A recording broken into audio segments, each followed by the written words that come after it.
chapter first of English reader and class 6. अभी तक हमने जो डिस्कस किया था जो लास्ट वो क्या था कि लाइक इस जो अमर नाम का लड़का है वो म्यूज़िक से काफ़ी ज़्यादा प्यार करता है, काफ़ी ज़्यादा पैशनेट है और काफ़ी ज़्यादा उसे लव करता है। तो उसके बाद क्या होता है, नेक्स्ट जो चीज़ होती है कि लाइक कंपनी जो एक न्यू टैलेंट को ढूंढ रही होती है, न्यू टैलेंट सर्च कर रही होती है, तो उसी को आगे मतलब लाने के लिए कंपनी क्या करती है, एक पार्टिसिपेट या फिर बोल सकते हैं एक ऑर्गेनाइज करती है पार्टिसिपेशन, जिसके फर्स्ट प्राइज़ क्या था कि लाइक अब्रॉड जाके क्या करना, स्टडी करना, मतलब बाहर जाके क्या करना, स्टडी करना। तो उसके लिए क्या करता है अमर काफ़ी ज़्यादा एक्साइटेड होता है, काफ़ी ज़्यादा बोल सकते हैं उसके लिए रुचि या काफ़ी ज़्यादा इंटरेस्ट उसमें दिखाता है। ठीक है, अब उसके आगे हम लोग आगे देखते हैं क्या हुआ था या फिर आगे क्या होगा वो सारी चीज़ें। तो उसके बाद क्या था, he place the music seat in front of him, he started his practice, soon the rooms was filled with the melodies. मतलब क्या करता है कि लाइक उस प्रैक्टिस को कंटिन्यू करने के लिए या फिर उस कंपटीशन को जीतने के लिए अमर अपने सामने क्या करता है कि म्यूज़िक सीट रखता है और अपनी प्रैक्टिस कंटिन्यू करता है, मतलब प्रैक्टिस को उसको लगातार या फिर बोल सकते हैं उसको प्रैक्टिस को जारी रखता है। अब कैसे जारी रखता है, लाइक ऐसा प्रैक्टिस करता है कि लाइक उसका रूम थोड़ी देर बाद में क्या होता है, काफ़ी मेलोडीज या और बोल सकते हैं काफ़ी म्यूज़िक से या संगीत से भर जाता है। ठीक है, मतलब भर जाता है मतलब कि उस पूरे रूम में एक तरह से एक अच्छा एनवायरनमेंट बन जाता है, जिसको बोल सकते हैं म्यूजिकल एनवायरनमेंट बन जाता है। फिर क्या होता है, Ambar had spend all evening practice violin and this had annoyed his father very much. Annoyed means होता है परेशान करना, परेशान करना मतलब लाइक किसी को एक तरह से डिस्टर्ब करना या इंटरप्ट करना। तो इसमें क्या फिर क्या बोला, अंबर जो है वो पूरे इवनिंग मतलब पूरे शाम को क्या करता है, उस प्रैक्टिस को कंटिन्यू रखता है या और उस वायलिन को बजाता रहता है या उसको प्ले करता रहता है। तो उसके कारण जो उसके जो फादर हैं या बोल सकते हैं उसके जो फादर 5:30 पे घर पे आ जाते हैं, तो उसके फादर काफ़ी ज़्यादा इससे परेशान होते हैं या काफ़ी ज़्यादा दुखी हो जाते हैं। तो क्या होता है कि mister Khanna left for his office the next morning without talking to Amar. अगर अगले सुबह क्या होता है, मतलब नेक्स्ट मतलब उस इवनिंग के बाद जो नेक्स्ट जो मॉर्निंग आती है, तो उसमें सुबह क्या होता है, जो मिस्टर खन्ना जो होती है वो अमर को बिना बोले या बोल सकते हैं बिना कुछ कहे ऑफिस लेफ्ट कर देती है या ऑफिस छोड़ देती है, मतलब ऑफिस को लीव कर देती है। उसके बाद नेक्स्ट जो होता है वो जो देखता है, अमर वॉज वेरी टेंस। अब इस चीज़ को नोटिस करते हुए अमर काफ़ी ज़्यादा बहुत टेंस या काफ़ी ज़्यादा परेशान होता है या दुखी होता है। But the practice is violin the whole day, लेकिन जो उसकी प्रैक्टिस है वो पूरे दिन भर क्या होती है, चलती रहती है। मतलब टेंस होने के बाद में भी है या सब इंसिडेंट या घटना होने के बाद में भी क्या होता है, उसको कंटिन्यू वो करता है, किसको, प्रैक्टिस को, जो कि वो इवनिंग को कर रहा था फर्स्ट डे और नेक्स्ट डे उसको मॉर्निंग में भी कंटिन्यू रखता है। Around 4 o'clock Amber got ready to go the series fourth auditions. अब अगली सुबह मतलब लाइक हम लोग बात करें अगली सुबह जो मॉर्निंग में जो प्रैक्टिस कर रहा था, उसके बाद में क्या होता है कि वो लगभग 4 बजते हैं, मतलब इवनिंग के 4 बजते हैं। तो उस टाइम पे वो क्या करता है, वहाँ एक अंबर तो तैयार होता है एक सीरी फोर्ट जो पर्टिकुलर ऑडिशन के लिए या बोल सकते हैं एक सीरी फोर्ट ऑडिटोरियम है वहाँ के लिए तैयार होता है। और फोर्ट का मतलब सबको पता होगा, नहीं पता तो फिर मैं लिख देता हूँ। फोर्ट मीन्स होता है किला। ठीक है, तो मतलब फोर्ट मतलब किला होता है। तो वो 4 बजे जैसे इवनिंग के 4 बजते हैं तो क्या होता है, वो तैयार हो जाता है सीरी फोर्ट जाने के लिए। और फोर्ट मीन्स किला होता है। और वो वहाँ क्यों जाना चाहता है या वहाँ के लिए रेडी क्यों होता है, because where the competition was being had, जहाँ पे वो कंपटीशन रखा गया था। कौन सा कंपटीशन, जो कि हमने पहले डिस्कस किया था, जिसके बिहाफ पे वो क्या सीख पाएगा, म्यूज़िकल या फिर बोल सकते हैं म्यूज़िकल क्लासेस ले पाएगा या फिर म्यूज़िक सीख पाएगा। तो इसीलिए वो वहाँ जाने के लिए रेडी हो जाता है। He came out of his room, और वो तैयार होने के बाद कहाँ से, अपने रूम से बाहर आता है या बोल सकते हैं तैयार हुआ और अपने रूम से बाहर निकलता है। तभी क्या होता है, his mother was sitting in the drawing room reading the magazine. उसकी जो मदर है वो कहाँ बैठी होती है, ड्राइंग रूम में बैठी होती है और वहाँ बैठ के रीडिंग कर रही होती है, किसको, मैगजीन रीड कर रही होती है या कोई पुस्तक पढ़ रही होती है, जिसमें लाइक में भी हो सकता है न्यूज़ मैगजीन हो या फिर हो सकता है कोई आर्टिकल मैगजीन हो, तो वो पढ़ रही होती है। और उसके वो देखने के बाद अंबर क्या करता है, next step, Ambar took her blessing.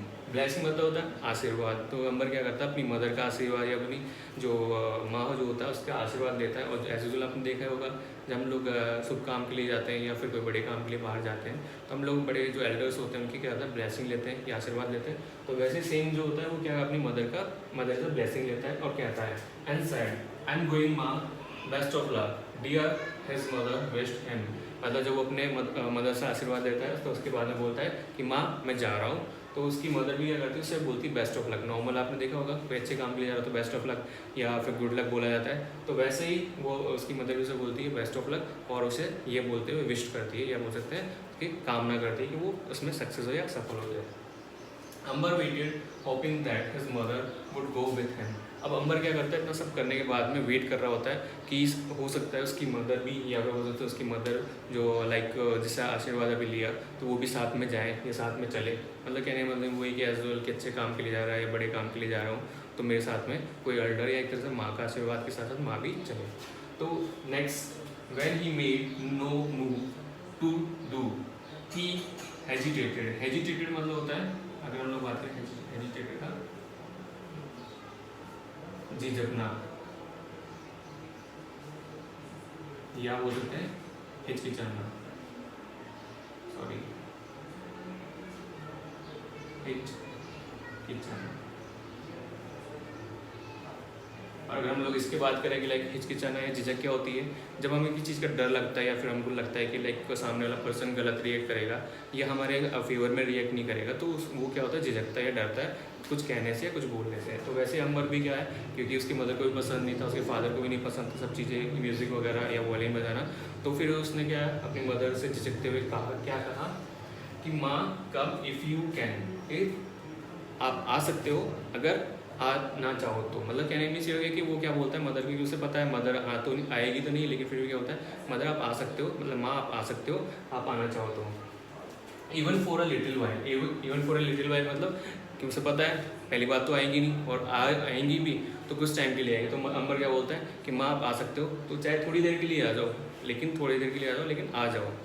I suppose is too much to hope that dad will come. फिर उसके बाद में क्या बोलता है कि मैं सपोज करता हूँ, या फिर बोल सकते हैं एक तरह से सपोज करना कि लाइक मैं सोचता हूँ, या फिर आज मैं एक तरह से आइडिया लगाता हूँ कि आपके साथ साथ मतलब उसकी मदर के साथ साथ उसके फादर भी क्या हो साथ में आए। मतलब कहना मीन्स ये कि वो अपने फादर और मदर दोनों को क्या कर रहा है, इनवाइट कर रहा है कहाँ के लिए, अपने म्यूज़िक ऑडिटोरियम या म्यूज़िक जो पर्टिकुलर कंपटीशन के लिए जा रहा था वहाँ पे। Anyway if you can come it will make me happy, very happy, sorry. He open the door and the went out without backward glens. अब उसके बाद क्या होता है, इतना कहता है, कहने के बाद जो उसकी मदर भी नहीं जाती है, फादर तो वैसे ही उससे काफ़ी ज़्यादा नाराज़ थे, तो वो क्या करता है कि क्या बोलता है ठीक है कोई बात नहीं, आप नहीं आ रहे हो तो अगर it will make me happy, ठीक है। वो क्या बोलता है कि आप नहीं आ रहे हो या फिर आप नहीं आना चाहते हो, लेकिन आप आओ या फिर आ सकते हो तो मुझे काफ़ी ज़्यादा प्रसन्नता होगी और काफ़ी ज़्यादा खुश मैं होऊंगा। मतलब कहने मीन्स ये होता है कि वो क्या बोलना चाह रहा है कि अगर आप आ सकते हो तो आ जाओ, और उससे मुझे काफ़ी ज़्यादा खुशी या बोल सकते काफ़ी ज़्यादा हैप्पीनेस फील होगा। फिर उसके बाद में वो डोर ओपन करता है, जो मेन डोर होता है एज यूजुअल लाइक एंट्रेंस और एग्जिट गेट होता है, उस डोर को ओपन करके वहाँ से वो कहाँ चले जाता है, बाहर चला जाता है। बाहर चले जाता है मतलब लाइक वहाँ जहाँ ऑडिटोरियम या जाना होता है वहाँ चला जाता है इसके लिए ऑडिटेशन के लिए। और वहाँ पे जाने के बाद में आगे फिर क्या होता है, डोर खोल के दरवाज़ा खोल के वो बाहर चला जाता है, वो पीछे मुड़ के देखता भी नहीं है। मतलब कहने मीन्स ये कि विदाउट स्टॉपिंग जो है वो गेट खोलता है, और गेट खोल के वो अपने कंपटीशन के लिए चला जाता है। The participants were accompanied by concern and the doting parents. मतलब जो पार्टिसिपेट जितने भी थे या जो उसमें हिस्से लेने वाले थे सब अपने पेरेंट्स के साथ आए थे या पेरेंट्स के साथ खड़े थे, और डोटिंग पेरेंट्स मतलब वो पेरेंट जो कि लाइक उनके साथ जो हेल्प कर रहे थे या उनके साथ बोलते ना खड़े थे, who were the fusing around them, ठीक है, जो कि उनके चारों तरफ थे। किनके चारों तरफ थे, उनके बच्चों की तरफ। जैसा आपने देखा होगा नॉर्मली आपके पेरेंट्स कहीं जाते हैं फंक्शंस में जाते हैं, या फिर आपके जो पेरेंट्स एनुअल फंक्शन में जाते हैं या किसी भी फंक्शन में जाते हैं, तो बच्चों के चारों तरफ रहते हैं वो, ताकि क्या नाम है वो उनको ऐसा फील ना हो लोनली, या फिर बोल सकते हैं ऐसा फील ना हो कि वो अकेले हैं या कहीं मिस ना हो जाए। तो वैसे ही वहाँ पे भी क्या होता है, जो पेरेंट्स हैं बच्चों के साथ खड़े होते हैं, जैसे कि एग्जाम्पल भी दिया है like mother hands. Mother hands मतलब आपने देखा होगा जो हैन होती है, जो मुर्गी होती है, वो अपने जो छोटे छोटे चिकन या बोल सकते हैं एक तरह से छोटे छोटे जो चूजे होते हैं, मतलब लाइक हम बात करें जिसको छोटे छोटे जो बच्चे होते हैं उनके उसके चारों तरफ रहती है या उसको कवर करके रखती है। तो वैसे ही वो पेरेंट्स भी अपने बच्चों को कवर किए हुए थे या उनके आसपास खड़े थे। Ambar try to ignore the hollow feeling, मतलब जो उसको फीलिंग आ रही थी ना बहुत बुरी फीलिंग, मतलब होलो मीन्स एक तरह से हम लोग बोले डरावनी बोल सकते हैं एक तरह से, ठीक है। तो आप लोग लिख लो उसको डरावनी।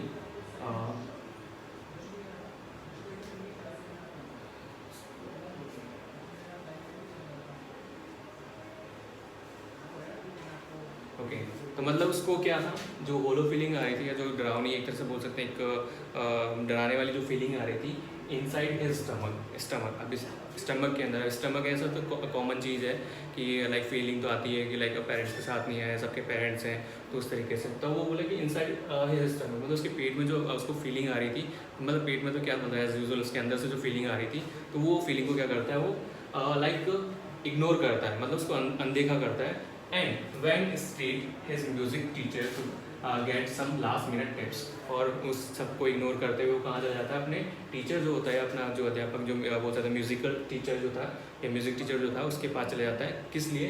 ताकि वो लास्ट मिनट जो टिप्स हैं, मतलब लास्ट में जो टिप्स हैं म्यूजिक से रिलेटेड या वायलिन से रिलेटेड बजाने के लिए या उसको प्ले करने के लिए, वो टिप्स सीख सके या टिप्स उसके टीचर बताए उसे। When his turn came he picked up the violin, जब उसका टर्न आता है या बोल सकते हैं जब उसका बोलते हैं ना नंबर आता है, तो क्या करता है वो वायलिन उठाता है and said a small prayer, मतलब एक उठाने के बाद एक छोटी प्रेयर, एक तरह से प्रार्थना करता है नॉर्मल, जिसको हम बोल सकते हैं ना, लेकिन हम लोग कुछ भी अच्छा काम करने से पहले भगवान को याद करते हैं या भगवान को बोलते हैं ना प्रेयर करते हैं, तो वैसे वो एक छोटी सी प्रेयर बोलता है। एंड पुट द बो मीन्स होता है तीर, ठीक है। आपने वायलिन देखा होगा कि लाइक कैसा होता है, लाइक स्ट्रिंग होती है, उसमें तार होते हैं और उसके ऊपर लाइक बजाने के लिए एक बो, मतलब लाइक इस एक ऐसी शेप का कुछ होता है, लाइक जिसको हम बोल सकते हैं बो, ठीक है। तो वो क्या करता है उस तीर को या बोल सकते हैं ऐसे जो होता है उसको उठाता है या बो को उसको वहाँ से पिक करता है। टू स्ट्रिंग्स, कहाँ पे? स्ट्रिंग मीन्स होता है तार,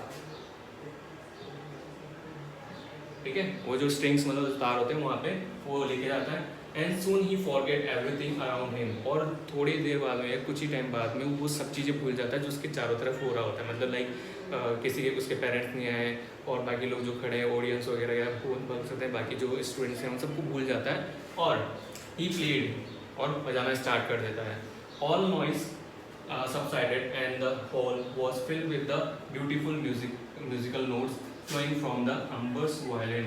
और उसके बाद क्या होता है कि पूरा जो हॉल है या पूरा जो बोल सकते हैं ना रूम जो था बड़ा सारा, जिसको हम लोग हॉल बोल सकते हैं, वो सारा किसके साथ एक ब्यूटीफुल म्यूज़िक या बहुत सुंदर जो बोलते संगीत या म्यूज़िक के साथ क्या होता है फुलफिल हो जाता है या भर जाता है, या उसमें काफ़ी ज़्यादा सुंदर जो म्यूज़िक है सराउंडिंग होने लग जाता, बजने लग जाता है। और वो सारा म्यूज़िक कहाँ से आ रहा है?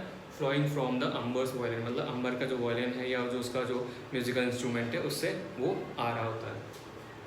व्हेन अंबर फिनिश्ड, अंबर जब खत्म करता है मतलब बजा के जब रुक जाता है, there was absolute silence in the hall. अब सिंपल से थिंक है, अगर कोई वायलिन बजा रहा है सडनली वो स्टॉप हो जाता है, पूरे हॉल में क्या होता है पहले से साइलेंस होता है, मतलब एकदम से जिसको बोलते हैं सन्नाटा या पूरा कंप्लीटली क्या होता है वहाँ पे साइलेंस रहता है जब वो रुकता है। Then as he came out of his trance, his audience burst out cheering and the hall boomed with sound of their clapping। मतलब जैसे वो उतरता है कहाँ से, जैसे यहाँ पे परफॉर्मेंस कर रहा था वहाँ से उतरता है या वो स्टॉप करके यहाँ पे वापस अपने प्लेस पे आता है, तो क्या होता है कि पूरी जो ऑडियंस होती है, मतलब जो सुन रही होती है उसके जो म्यूज़िक को सुन रही होती है, वो सब क्या करते हैं चेयरिंग करते हैं, मतलब लाइक नॉर्मल अपने बोलते हैं ना लाइक वोटिंग करना या फिर उसको क्लैपिंग करके काफ़ी ज़्यादा मोटिवेट करना या फिर बोल सकते हैं काफ़ी ज़्यादा उसको सपोर्ट करना। तो सारी चीज़ें उस हॉल के अंदर वो सारी जितने ऑडियंस थी या जितने भी सुनने वाले थे वो सब क्या करते हैं क्लैप करते हैं, बोलते हैं वोटिंग करते हैं, सारी चीज़ें उसमें की जाती है। इसके अलावा hall boom with the sound of their clapping, और वहाँ जो पूरा हॉल था तालियों से गूंज उठता है, मतलब यहाँ पे देखेगा ना boom with the sound of their clapping, मतलब उनके क्लैपिंग या तालियों की जो आवाज़ से गूंज उठता है। Ambar bow the audience and left the stage, Ambar क्या करता है ऑडियंस की तरफ झुकता है मतलब लाइक उनका अभिवादन करता है, और लेफ्ट द स्टेज, और स्टेज छोड़ देता है, स्टेज छोड़ देता मतलब स्टेज से नीचे आ जाता है। द जजेस went out to prepare the result, Amber sat quietly, अब क्या होता है कि जो जजेस थे वहाँ के, जो मतलब लाइक उस कंपटीशन जिन्होंने करवाया था या फिर म्यूज़िक जिन्होंने सुना था पर्टिकुलर, जो कि रिजल्ट अनाउंस करते हैं, तो वो जजेस क्या करते हैं, प्रिपेयर करने चले जाते हैं या रिजल्ट बनाने चले जाते हैं या रिजल्ट बनाना स्टार्ट करते हैं, और अंबर सेट क्वाइट, और अंबर क्या होता है, चुपचाप बैठ जाता है या एक तरह से शांत होकर बैठ जाता है। Okay, thank you friends.